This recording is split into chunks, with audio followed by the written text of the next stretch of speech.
ભવાનીને પ્રણામ કર્યા છે. અને તત્પુત્ર છે ગણાધીશમ, ભગવાન ગણેશજીને ભૂલ્યા નથી. હવે તમે આપણે તો વિચારીએ એટલો, કથા તો મહાદેવને ગાવાની છે, તો ગણેશ ભગવાનને વંદન કરવાની શું જરૂર છે? પણ ભગવાન વ્યાસજીએ ગણેશ ભગવાનને પ્રણામ કર્યા છે, ભગવાન ગણેશજીને યાદ કર્યા છે. અને આપણે સૌ આપણા ઘરમાં ગણેશ ભગવાનની પૂજા રાખીએ છીએ. ભગવાન ગણેશ વગર કોઈ કાર્યનો પ્રારંભ ન થાય. વિઘ્ન હરનારા તો છે જ, પણ સાથે સાથે મંગલ કરનારા પણ ભગવાન ગણેશ છે. આપણા સૌના ઘરમાં ભગવાન ગણેશજી બિરાજતા હોય છે. આપણી કોઈ પણ પૂજા ભગવાન ગણેશથી પ્રારંભ થાય છે.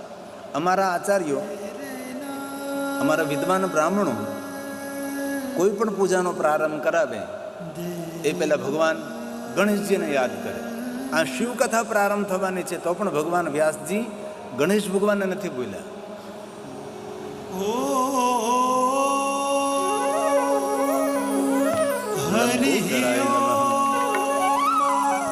ગણાધ્યક્ષાય નમઃ, સુરપ્રિયાય નમઃ, લંબોદરાય નમઃ, દેવપૂજ્યાય નમઃ, દેવપ્રિયાય નમઃ, સકલનાથાય દેવદેવાય પુત્રાય નમઃ. વસો મમ અહમ જામિ ગર્ભધમા ત્વમ જાસી ગર્ભધમ્મા. ઓમ ભૂર્ભુવસ્વ શ્રી સિદ્ધિ બુદ્ધિ સહિત શ્રીમન મહાગણાધિપતયે નમો નમઃ. નમસ્કાર નમસ્કારો. વિઘ્ન હરતા તો છે, પણ મંગલ કરતા છે. આપણે રોજ બોલતા હોય છે, વિઘ્નેશ્વરાય વરદાય. દરેક વરદાન આપણને સામર્થ્ય ધરાવે છે. જેટલા વરદાન મહાદેવજી આપી શકે એટલા જ વરદાનો ગણેશ ભગવાન પણ આપી શકે છે. આવું ગણેશ ભગવાનનું સામર્થ્ય છે. વિઘ્નોને હરનારા છે, મંગલ કરનારા છે, સુરપ્રિય, દેવતાઓને બહુ જ વાલા છે. લંબોદરાય, જેમનું ઉદર બહુ મોટું છે, પેટ મોટું છે. સકલનાથ, જગત ઉપર જેનો જયજયકાર છે. નાગાનનાય, હાથીનું જેને મસ્તક ધારણ કર્યું છે. શ્રુતિ જેનો મહિમા ગાય છે. વિભૂષિતાય, ગૌરી પુત્ર છે. એવા ભગવાન ગણેશજી, અમે તમને પગે લાગીએ છીએ. અમે જે કાંઈ કાર્યો કરીએ છીએ એમાં વિઘ્ન હરતા છો ને મંગલ કરતા છો. એવા ભગવાન ગણેશ, અમે તમને પગે લાગીએ છીએ. ગણેશ ભગવાનને રોજ યાદ કરો.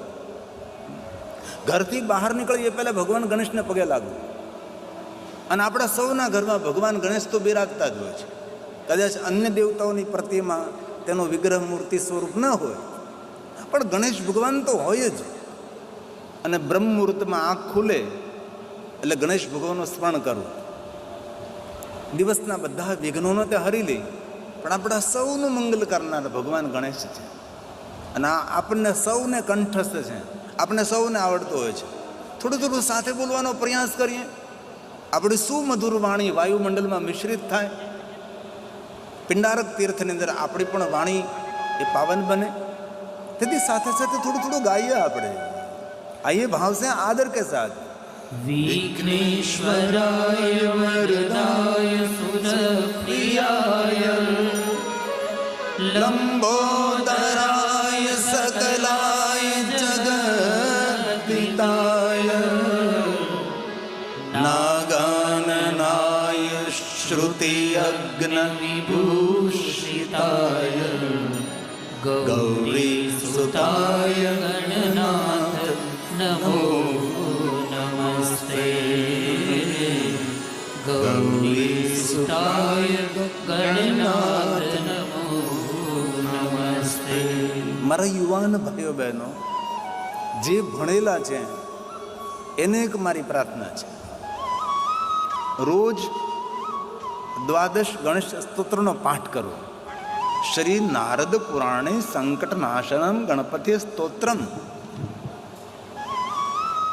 બધી જ કામનાઓની પૂર્તિ કરનારો આ ગણેશ સ્તોત્ર છે. પ્રણમ્યામ શીર્ષાદેવ ગૌરી પુત્ર વિનાયકમ ભક્તવાસન સમર નિત્યમાયુ કામાર્થ સિદ્ધિયે. પ્રથમમ વક્રતુંડ ચ એકદંતમ ચ દ્વિતીયકમ આવી રીતે ક્રમશઃ દ્વાદશ ગણેશજીના નામ છે. દ્વાદશ ગણેશ. રોજ આ બોલવાથી શું તો કે વિદ્યાર્થી લભતે વિદ્યા, ધનાર્થી લભતે ધનમ, પુત્રાંથી લભતે પુત્રાન, મોક્ષાંથી લભતે ગતિમ. જે કોઈ આ સ્તોત્રનો પાઠ કરે છે એનો ખૂબ મહિમા છે. તેથી ભણેલા દીકરા દીકરીઓ છે અથવા જેની પાસે અક્ષર જ્ઞાન છે, જેમને વાંચતા આવડે છે, તેમને રોજ આ ગણેશ સ્તોત્રનો પાઠ કરો. સંકટ નાશન ગણેશ સ્તોત્ર દરેક સંકટોમાંથી મુક્ત કરનારો સ્તોત્ર છે. બહુ મોટું નથી. આમ જુઓ કેટલો સુંદર સમન્વય. દ્વાદશ જ્યોતિર્લિંગો, આપણા 12 જ્યોતિર્લિંગ, દ્વાદશ જ્યોતિર્લિંગ સ્તોત્રમ, એની સામે દ્વાદશ ગણેશ સ્તોત્રમ. આ કેટલું સુંદર મજાનો બાપ અને દીકરાનું સામ્ય ધરાવે છે. પ્રણમ્યમ શીર્ષા દેવ ગૌરી પુત્ર વિનાયક. શ્લોકાત્મક. પ્રણમ્યં શીર્ષા દેવં ગૌરીપુત્ર વિનાયકં. કેટલી સુંદર વાત છે. ભક્તાવાસં સ્મરે નિત્યં આયુ કામાર્થ સિદ્ધયે. આયુ કામાર્થ સિદ્ધિ. આયુની વૃદ્ધિ કરે, કામનાઓની પૂર્તિ કરે છે. આવું સુંદર સ્તોત્ર છે આ. તેથી મારા યુવાન ભાઈઓ બહેનોને મારી હૃદયથી પ્રાર્થના, ભલે બીજા બધા સ્તોત્ર થાય તો વધારે સારું, પણ વિશેષ કરીને આ સ્તોત્રનો પાઠ કરો. પ્રથમમ વક્રતુંડ, પ્રથમં વક્રતુંડં ચ એકદં દ્વિતીયકં તૃતીયમ તૃતીયં કૃષ્ણપિંગલાક્ષં ગજવક્ત્રં ચતુર્થકમ લંબોદરં પંચમં ચ ષષ્ઠં વિકટમેવ ચ સપ્તમં વિઘ્નરાજં ચ ધૂમ્રવર્ણ તથાષ્ટકં નવમમ બાલચંદ્રમ ચ દશમમ તુ વિનાયકમ એકાદશં ગણપતિં દ્વાદશં ગજાનનં. અને 3 સમય પાછો કરવાનું કહ્યું. આ 3 સમય. આ સ્તોત્ર સવારમાં પણ બોલવાનું, બપોરે પણ બોલવાનું અને સાંજે પણ બોલવાનું. ત્રિસંધે પઢેન્નર. 3 સમય જે સ્તોત્રનું આ ગાયન કરે છે એની બધી જ કામનાઓ ગણેશજી પૂર્ણ કરે છે. તેથી મારા યુવાન દીકરા દીકરીઓને હૃદયપૂર્વકની મારી પ્રાર્થના છે, જે ભણેલા છે એ સૌ આ પ્રેરિત થાય. તમે જોજો 6 મહિના કરશો ને ત્યાં તમારા જીવનમાં કાંઈક નવું દેખાવા લાગશે, કાંઈ સારું દેખાવા લાગશે. આટલો મહિમા ઇતિશ્રી નારદ પુરાણે સંકટનાશન સ્તોત્રમ, એનો મહિમા એટલો બધો છે, અદ્ભુત મહિમા છે. તો ભગવાન વ્યાસજીએ ગણેશ ભગવાનને પ્રણામ કર્યા છે, માતા ભવાનીને પ્રણામ કર્યા છે, ભગવાન શંકરજીની વંદના કરી છે. અને હવે શિવ મહાપણ કથાનો પ્રારંભ થાય છે. તેથી 24 કલાકમાંથી જ્યારે તમને સમય મળે ત્યારે ગામના શિવાલયે જાજો.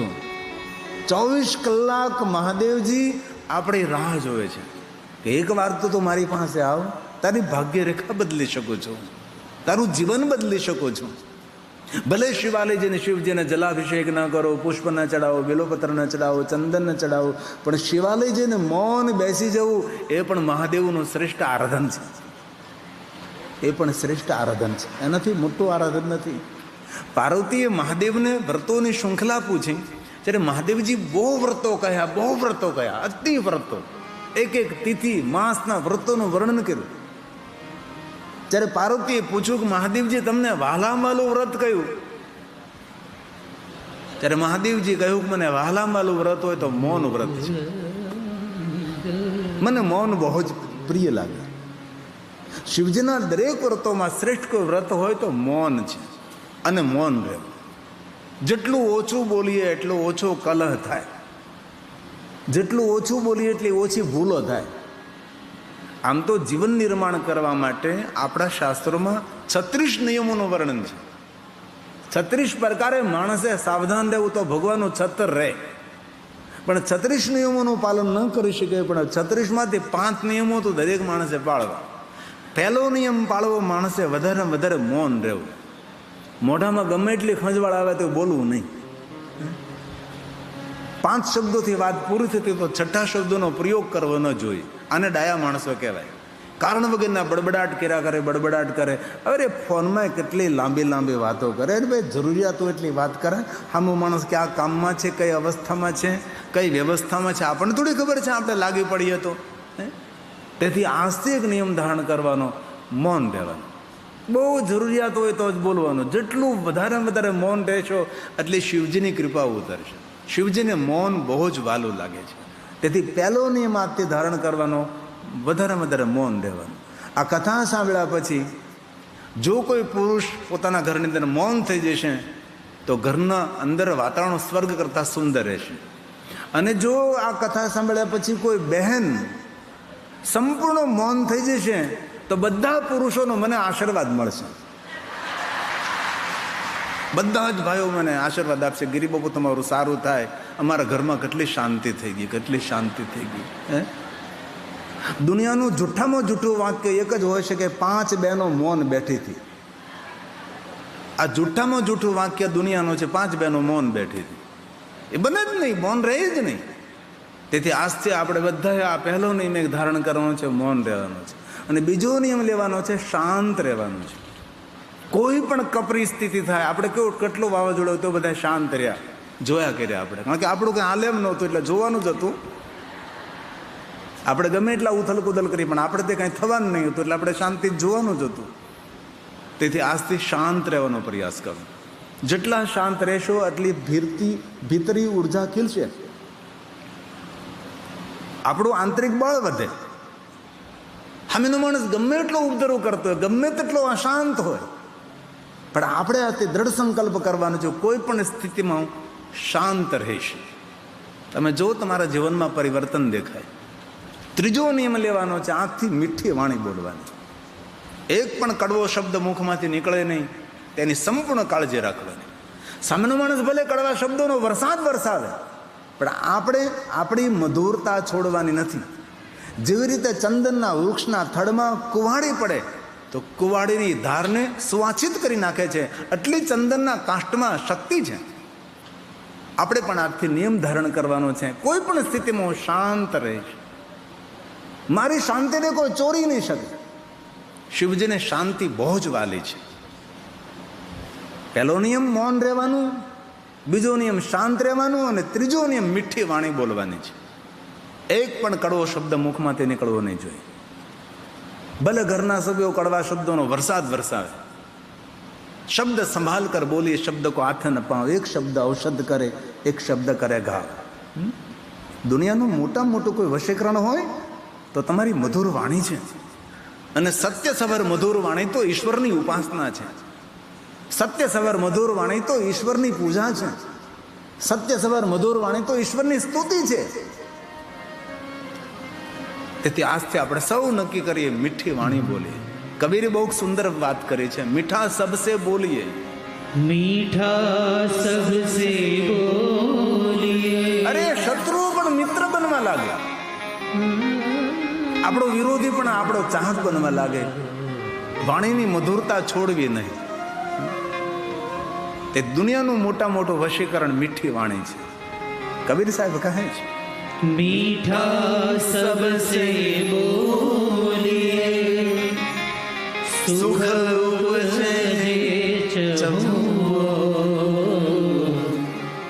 વશીકરણ યહ મંત્ર હૈ, તજીએ બચન કઠોર, તજીએ બચન કઠોર. તેથી ત્રીજો નિયમ ધારણ કરવાનો, મીઠી વાણી બોલો. ઘરમાં સ્વર્ગ કરતા સુંદર સુખોની અનુભૂતિ મીઠી વાણીથી થશે. સ્વજનો તમને આદર આપશે, તમારા પરિવારજનો તમને માન આપશે, મિત્રો બધાએ તમારી સાથે જોડાવા તૈયાર થશે. મીઠી વાણી, મધુર વાણીમાં અદ્ભુત શક્તિ છે. ચોથો નિયમ, કોઈ દિવસ કોઈની ખરાબ વાત કરવી નહીં, કોઈની ખરાબ વાત સાંભળવી નહીં. કાન એ આપણો કચરાપેટી નથી, કોઈનો કાન આપણા માટે થૂકદાની નથી. તેથી કોઈની ખરાબ વાત કરવી નહીં, ખરાબ વાત સાંભળે. ભદ્રમ કર્ણેભિ શૃણુયામ દેવા. પાંચમો નિયમ, શુદ્ધ શાકાહારી રહેવું અને નિર્વ્યસની રહેવું. આ 5 નિયમોનું પાલન કરતા જીવનમાં ઘણી બધી ઉર્જાઓ પ્રાપ્ત થશે, જીવનમાં ઘણું બધું પરિવર્તન દેખાશે. આ કથા આપણે 9 દિવસ સાંભળ્યા પછી આપણા ઘરના પાડોશીને, પરિવારજનોને ખબર પડવી જોઈએ કે આને કથા સાંભળી છે. જીવનમાં પરિવર્તન દેખાય તો કથા સાંભળી કહેવાય. આ તો ભીતર ભીંજાયની પાણકા, ભલે પડે પાણી કેલા ધોધ, કાજળથી ભરેલા જેના કાળજે જેને લાગે નહીં બોધ. સાંભળવાથી પુણ્ય મળે, પણ સફળતાના સુખ તો ત્યારે જ મળે છે જ્યારે આપણે જીવનમાં, વ્યવહારમાં, વાણીમાં, વિચારોમાં પરિવર્તન કરીએ છીએ. જ્યાં સુધી પરિવર્તન ન થાય ત્યાં સુધી કોઈ નવું આવર્તન નહીં થઈ શકે. વર્તમાન કઈ રીતે મંગલમય બને? તેથી 5 નિયમો જીવનમાં માણસને પરમેશ્વર જેવું સન્માન આપી શકે છે. પૂજતાભ્યામ પિતૃભ્યામ પરમાનંદ એવહિ પરમાનંદ લાભાર્થે પ્રપૂજ્ય શિવલિંગ. વિશેષ પ્રકારે ભગવાન મહાદેવની પૂજા કરવી.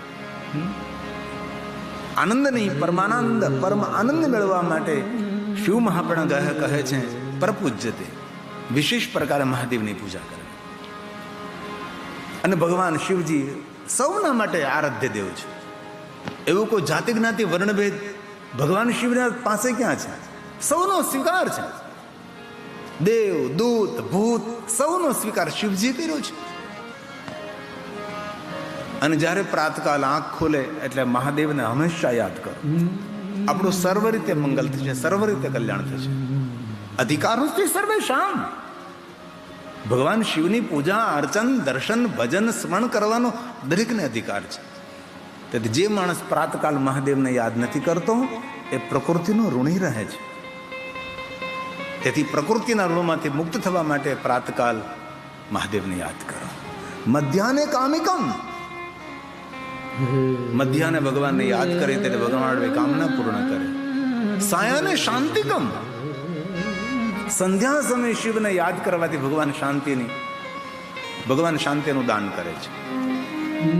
ભલે પ્રાતકાલ મધ્યાહ્ન થઈ શકે, પણ સંધ્યા સમયે કોઈ પણ અવસ્થામાં, કોઈ પણ જગ્યાએ હોય, સંધ્યા સમયે વિશેષ પ્રકારે શિવને યાદ કરવા. કારણ કે ભગવાન શિવ સંધ્યાનો દેવ છે.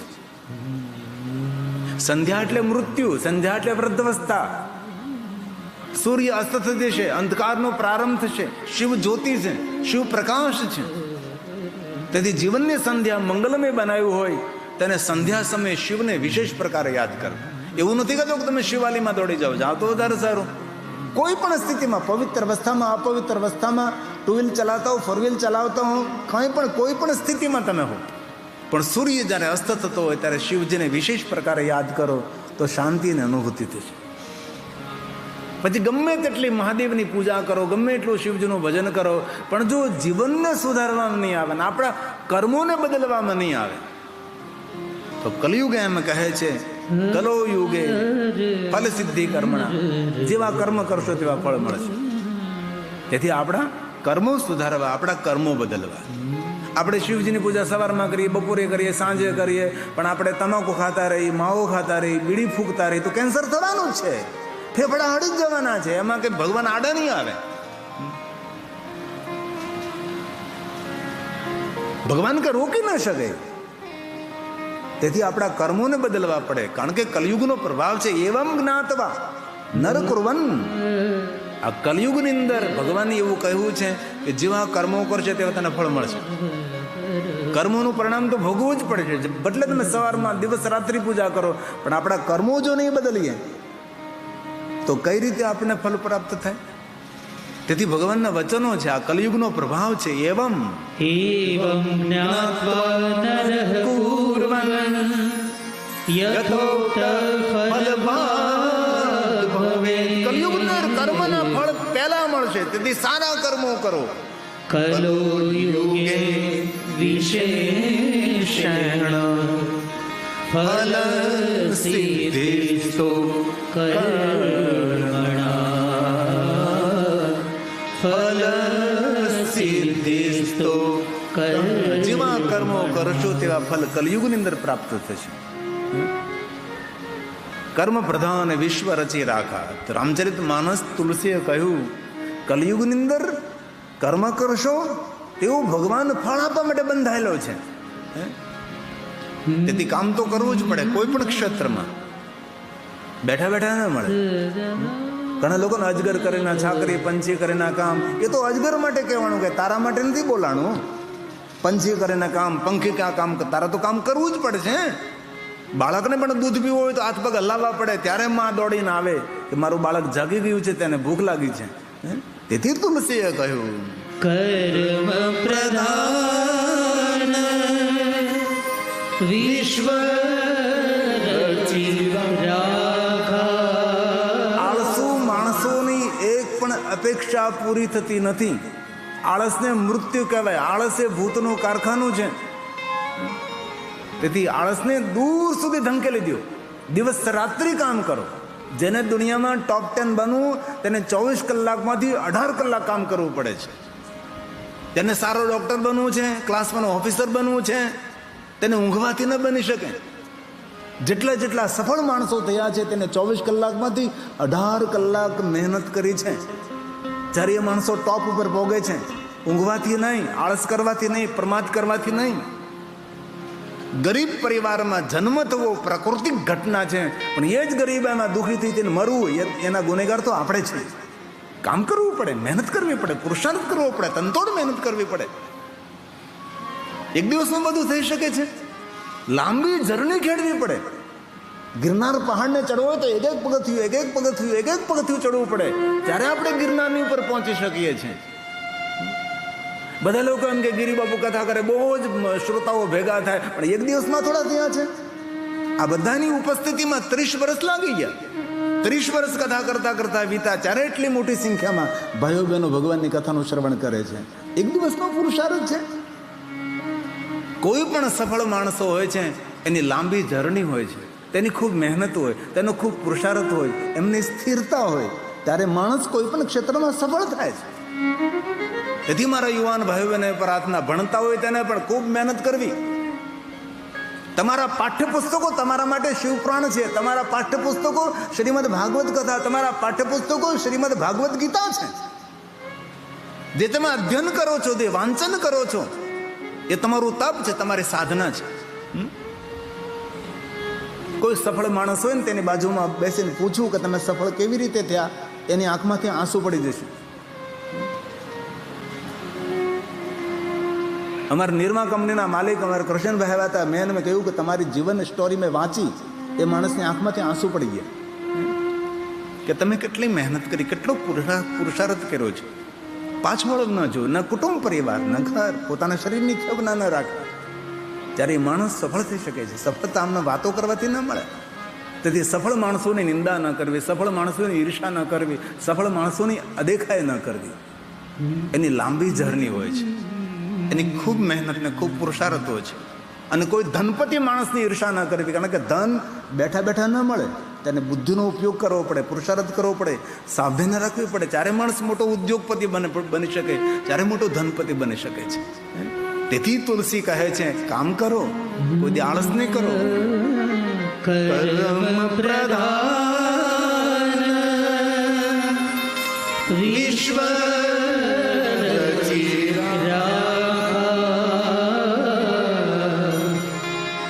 જો જસ કરહી સો તસુ ફલો ચાખા.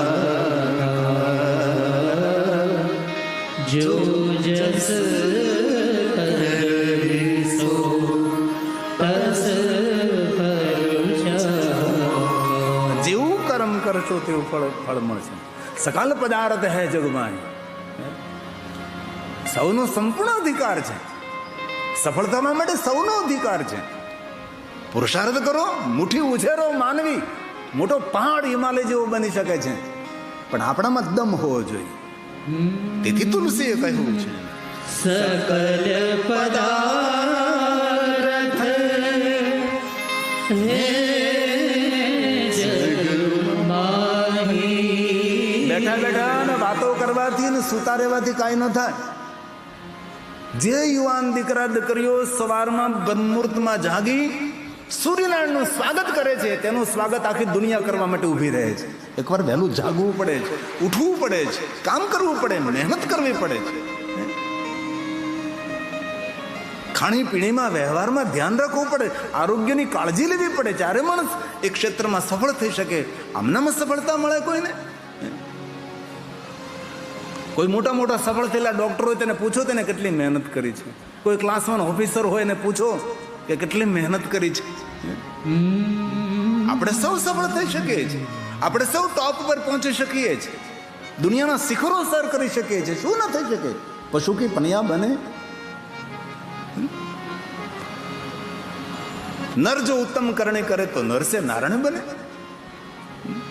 તેથી તુલસી કહે છે सकल पदार्थ है जग माही, પરંતુ कर्महीन આળસુ કામ નથી કરતો એને કાંઈ ન મળે. पावत नाही, कर्महीन पावत શ્રી રામ શ્રી રામ શ્રી રામ. श्री राम जय राम जय जय राम, श्री राम जय राम जय जय राम, श्री राम जय राम जय जय राम. નિવૃત્તિમાં પણ પ્રવૃત્તિ કરી શકાય, વૃદ્ધાવસ્થામાં શેષ જીવનમાં વિશેષ કરી શકાય છે. આપણે સૌરાષ્ટ્રના કોઈ ગામડામાં હું ગયો હતો એક સ્મશાનનું ઓપનિંગ કરવા માટે. તે દિવસ કોઈ મર્યું નહીં, ભગવાનની લાજ રહી ગઈ મારી. પણ એ સ્મશાનનું હું જોવા માટે ગયો, એ ખુલ્લું મૂકવા માટે. ત્યારે એ ગામના માણસે એક વાત કરેલી કે અમારા ગામમાં એક દાદા હતા, એની વૃદ્ધાવસ્થા હતી. લાકડીને 2 ડબ્બા બાંધ્યા પતરાના, એમાં પાણી ભરી ભરી એના ડેલાથી લઈને સ્મશાનના દ્વાર સુધી બંને બાજુએ લીમડા વાવ્યા છે. આજે પણ ગામના લોકો તેને ગૌરવથી યાદ કરે કે અમારા ગામના પટેલ દાદાએ એના પોતાના ડેલાથી સ્મશાનના ડેલા સુધી બંને બાજુ લીમડા વાવ્યા. આ વૃદ્ધાવસ્થામાં હાથમાં હોટીઓ રાખીને લીટા ન તાણ્યા. તેને કંઈ કર્યું છે? 2 દિવસ પહેલા દગુભાઈની વાત કરેલી, વડીલોને એકત્ર કરી સમાજ કલ્યાણના કામ કરે. બુઢાપો બહાર નથી, બુઢાપો તો પ્રતિષ્ઠા છે. વૃદ્ધાવસ્થા તો માન છે, સન્માન છે, બહુમાન છે, ઊંચી પાઘડી છે વૃદ્ધાવસ્થા તો. ઉંમર ઢળ્યા પછી પણ ઘણી ક્રાંતિ કરી શકો છો તમે. ગપ્પા મારી મારીને ગામના ચોરે બેસીને સમય વિતાવો એના કરતા કંઈક નવું કરીએ ગામની અંદર ભેગા થઈ. ઘણા વડીલો કેટલું સુંદર ભગવાનનું કીર્તન કરતા હોય, ભજન કરતા હોય, ઘણા ગામની વાતો કરતા હોય. ઘણા લોકો કેટલા ભગવાન રામાયણ, રામચરિત માનસ, ભાગવત કથા, કેટલા ધર્મગ્રંથોનું વાંચન કરતા હોય બેઠા બેઠા. તેથી બુઢાપો ખાલી ન થાય, વૃદ્ધાવસ્થા એળે ન જાય, એની કાળજી લેવાની છે. કાંઈ ન કરીએ, ભગવાનનું ભજન કરીએ. श्री राम जय राम जय जय राम, श्री राम जय राम जय जय राम, श्री राम जय राम जय जय राम. હમણાં જે એક માજી મળ્યા હતા, એ માજી બહુ સરસ વાત કરી. મન કે બાપુ વૃદ્ધાવસ્થા પગ હાલે નહીં, બેઠી બેઠી હું વાટું બનાવ્યા કરું. રૂમાંથી બત્તી બનાવે, વાટો બનાવે, અને ગામના રામજી મંદિરે, ગામના કૃષ્ણ મંદિરે, ગામના શિવાલયે, ગામમાં જેટલા મંદિરો હોય એ માજી વાટો આપવા જાય. નિવૃત્તિમાં પ્રવૃત્તિ. રૂ લઈ આવી નાની નાની બત્તીઓ બનાવે, વાટો બનાવે, કોરી વાટો બનાવે. ઘી ન હોય શું કરું, કોરી વાટો બધે મંદિરોએ આપું હું. કેટલું સુંદર કામ કરી શકે છે. इसीलिए 2 मिनट के लिए भाव से और आदर के साथ श्री राम जय राम जय जय राम, श्री राम जय राम जय जय राम, श्री राम जय राम जय जय राम, श्री राम जय राम जय जय नमः शिवाय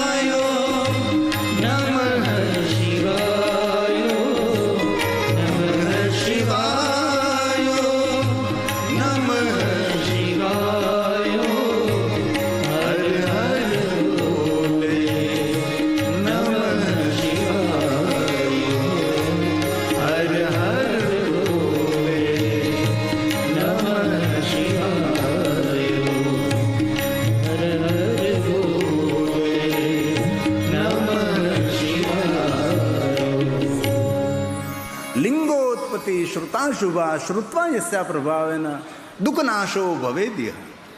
જે કોઈ મનુષ્ય ભગવાન મહાદેવના લિંગ પુરાણનો મહિમા સાંભળે છે તે મનુષ્ય પોતાના જીવનના દરેક દુઃખોમાંથી મુક્ત થશે. આવું ભગવાને સુંદર વચન આપ્યું છે. સાળંગપુર હનુમાનજી મહારાજ અમારે હરિપ્રકાશ સ્વામી વધાર્યા છે. ખૂબ તાલી વડે આપણે કથા કરે છે અને સુંદર હનુમાનજીનું ચરિત્ર વર્ણવે છે. અને આજ આપણા સૌના અહોભાગ્ય કે કષ્ટભંજન દેવ સાળંગપુર હનુમાનસિંહ આપણા સ્વામી વધાર્યા છે. ખૂબ તાલી વડે પ્રણામ કરીએ અને જય સ્વામિનારાયણ. ખૂબ હૃદયથી આપનું સ્વાગત છે. ખૂબ હૃદયથી આપને એમને આવકારીએ છીએ. લિંગોત્પત્તિ શ્રુતા શુભા શ્રુત્વાય સ પ્રભાવે ને દુઃખ નાશો ભવેતી. જે કોઈ આ કથાનું શ્રવણ કરે છે તે મનુષ્યને જીવનના દરેક દુઃખોમાંથી મુક્તિ મળે છે. તેવું શિવ મહાપડા ગ્રંથની અંદર ભગવાન મહર્ષિ વેદવ્યાસજીએ વર્ણવ્યું છે. અનેક પ્રકારે લિંગાવલીનું વર્ણન કર્યું છે અને ખાસ કરીને પાર્થેશ્વર મહાદેવજીનું સુંદર વર્ણન કર્યું છે. પાર્થેશ્વર મહાદેવ આપણે રોજ દિવ્ય ધામની અંદર આપણા બધા બાળકો સહસ્ત્ર પાર્થેશ્વર મહાદેવ નિર્માણ કરે છે. 1000 પાર્થેશ્વર મહાદેવ નિર્માણ કરે, તેનું પૂજન કરે છે. 12 જ્યોતિર્લિંગની પ્રતિકૃતિ જ્યાં ઊભી કરવામાં આવી છે અને ત્યાં સુંદર રોજ રોજ 1 સહસ્ત્ર લિંગોની પૂજા થાય. અને પાર્થેશ્વર મહાદેવ બહુ હૃદયથી કહું છું, જીવનના કોઈ કાર્ય અપૂરતા રહેતા હોય, અડચણો આવતી હોય, વિશેષ પ્રકારે પાર્થેશ્વર મહાદેવની પૂજા કરો. શિવ મહાપડા ગ્રંથમાં કહ્યું છે કે પાર્થેશ્વર મહાદેવની પૂજા મનુષ્ય માત્ર માટે સર્વ ફલ આપનારી છે. કોઈનો શ્રાપ લાગ્યો હોય, કોઈ રોગ થયો હોય, બધા રોગ અને શોકમાંથી મુક્તિ આપનારી પાર્થેશ્વર મહાદેવની પૂજા છે. ક્યારેક વિશેષ પ્રકારે માટીમાંથી શિવલિંગો બનાવી શિવ મહાપડા ગ્રંથમાં દરેક દેવતાઓએ પાર્થેશ્વરની પૂજા કરી છે. દરેક ઋષિમુનિઓએ પાર્થેશ્વર મહાદેવની પૂજા કરી છે. ભગવાન રામજીએ પાર્થેશ્વર મહાદેવનું પૂજન કર્યું. દ્વારકાધીશ ભગવાન કૃષ્ણજીએ પાર્થેશ્વર મહાદેવનું પૂજન કર્યું. અરે સ્વયં હનુમાનજી મહારાજે પાર્થેશ્વર મહાદેવનું પૂજન કર્યું. કપેશ્વર મહાદેવ નર્મદાના તટ પર 5 પાંડવોએ પાર્થેશ્વર મહાદેવની પૂજા કરી છે. જેવી રીતે ઘરમાં સત્યનારાયણની કથા કરી એવી રીતે પાર્થેશ્વર મહાદેવની પૂજાનો મહિમા શિવ મહાપડા અંતર્ગત છે. આ બધી જ કથાઓની વિશેષતા આપ જો ટેલિવિઝનમાં જોવો તે પાર્થેશ્વર મહાદેવ કહેવાય. એક પાર્થેશ્વર મહાદેવ એક પીઠ બનાવો, બાજુમાં નાનકડા શિવલિંગો બનાવીને મૂકી દેવામાં આવે, તેને મણિલિંગ તરીકે ઓળખવામાં આવે છે. આમ તો જેટલા લિંગ એટલા પીઠ બનાવવા પડે, પણ એ ન બની શકે તો એક શિવલિંગ એક પીઠ બનાવો, બીજા નાનકડા ભગવાન મહાદેવના લિંગ સ્વરૂપો બનાવી અને એમની આજુબાજુ ગોઠવવામાં આવે, તેને મણિલિંગ તરીકે ઓળખવામાં આવે. ક્યારેક અવસર મળે તો તુલસીની બાજુમાં બેસી અને પાર્થેશ્વર મહાદેવનું પૂજન કરો.